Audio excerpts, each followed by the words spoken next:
How we doing, guys? Welcome to the preview and the predicted lineup. Arsenal against Leeds United. First home game of the new season.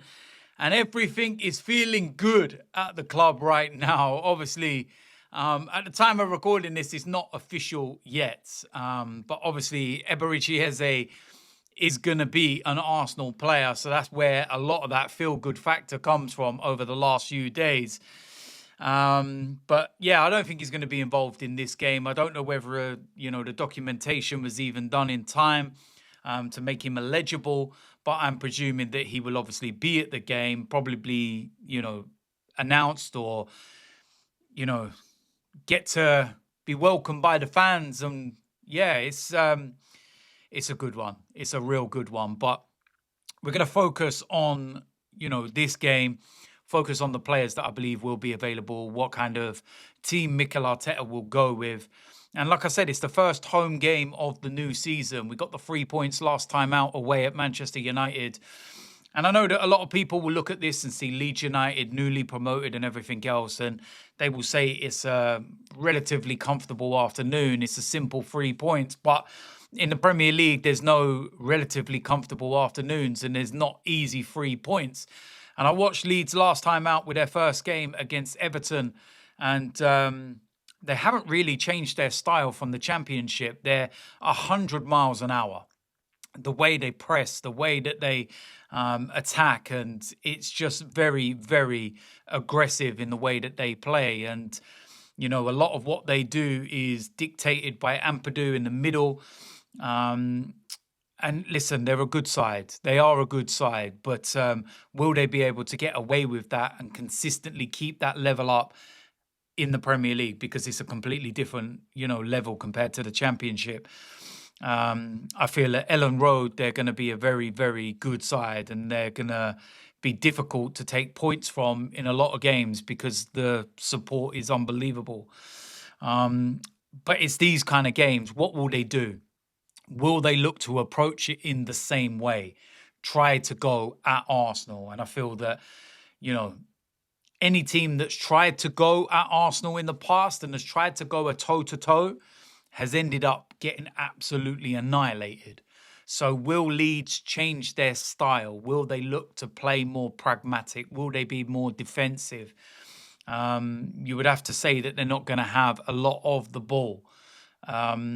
So it's an interesting matchup and to see how they do it. They're a very physical side, big side. So they should be able to match up with us when it comes to set pieces. I was having a look at their new signings, and I think they've made about 7-8 new signings.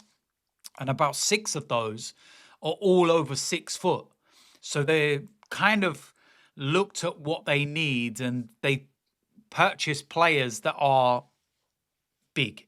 Basically, strong and powerful and can kind of withstand the demands of the Premier League. And it's going to be an interesting game, like I said. And I feel that we just have to play our game. We have to go out and, express ourselves. We have to, open the door early because this is one of those games where if you get towards half time and we still haven't unlocked the door and you could start to think, oh, here we go again. And yeah, listen, at the end of the day, the most important thing is 3 points. And when you've got Liverpool next week, it's important to go into that game on the back of 2 wins and you're kind of set up and ready for that one.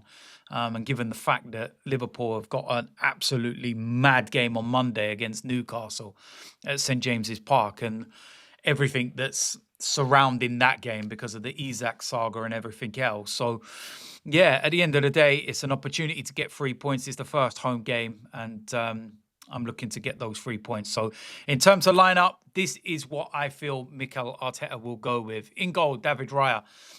Straightforward one. That's not going to change. Right back, I feel this is where there will be a change, and Jurriën Timber will come back into the side. Right centre-back will be William Saliba. Again, that's not going to change. Left centre-back will be Gabriel. And again, that one is not going to change. It's the best centre-back pairing in the Premier League. It's as simple as that. On the left-hand side, again, I feel there will be a change here, and Miles Lewis-Skelly will come into the side.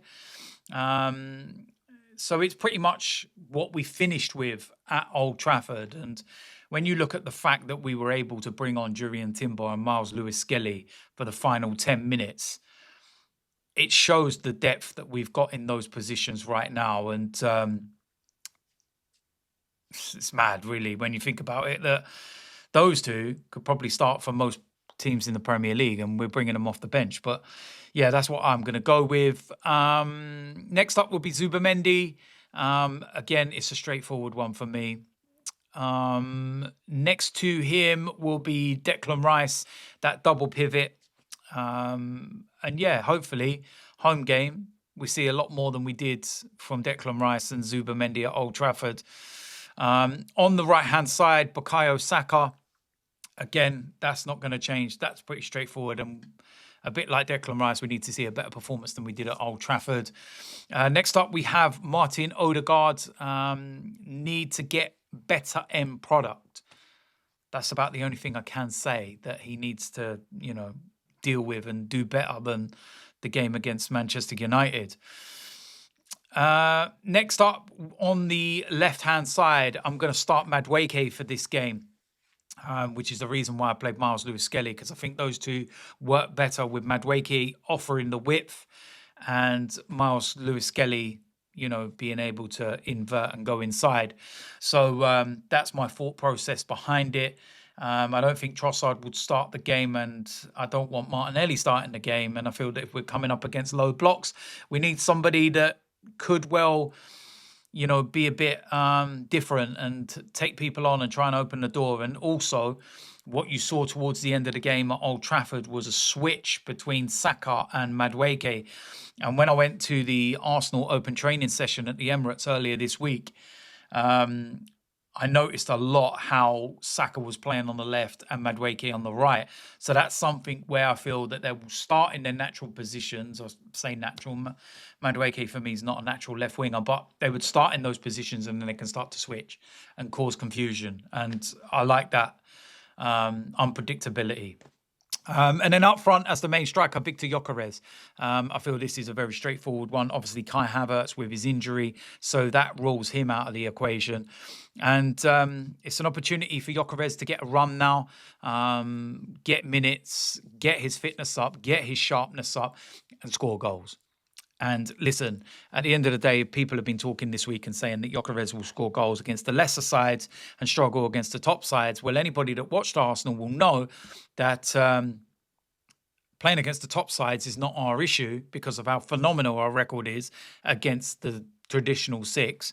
It's against the lesser sides, and no disrespect to Leeds, but when we're playing teams like a Leeds, or we're playing West Ham and a Fulham and an Everton, and we struggle. If Gyökeres goes and scores all the goals against them and turns draws into wins, then so be it. I'll be happy. So yeah, there we go. That is it. That's what I feel the lineup will be. I feel that's a few changes in there, and yeah, it keeps it pretty much solid. It's a bit unpredictable, and I think that's enough to get the job done, that's for sure. And the bench will be strong as always. So listen, let me know in the comments section what you think. Do you agree or disagree? And of course, if you're new around here, hit the subscribe button, smash a like on this video, and I will see you a lot very soon. I'm out of here.